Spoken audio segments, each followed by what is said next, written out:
हरियाणा से। मैं त्रिपुरा के बारे में आपको एक ऐतिहासिक बात बोलना चाहता हूं कि ये त्रिपुरा साम्राज्य महाभारत के समय से है और हम सब जानते हैं कि हस्तिनापुर और कुरुक्षेत्र कहां से आता है। तो हमारा संबंध सिर्फ आज संबंध बरकरार रहेगा और जारी रहेगा। आज यहां में मैं अपने मित्र श्री विप्लव देव जी को समर्थन देने आया हूं और बहुत लोग ये बात जानते नहीं हैं, लेकिन मैंने इनके दिल में, इनके हृदय में हमारे त्रिपुरा के जनजाति के पक्ष में एक प्रेम, एक प्यार और एक भाईचारा देखा है।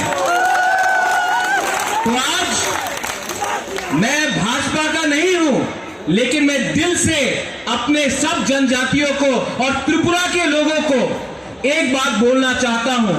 दिल्ली में मोदी जी आ रहे हैं और त्रिपुरा में ईस्ट त्रिपुरा से मेरी बहन और वेस्ट त्रिपुरा से मेरा भाई आ रहा है।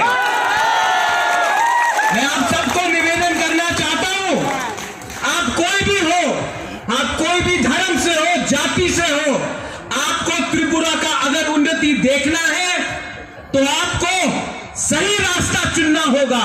और आज वो सही रास्ता मेरा दोस्त, मेरा प्राइम मिनिस्टर और मेरी बहन ईस्ट त्रिपुरा से हम तिप्रा मोथा, IPFT और भारतीय जनता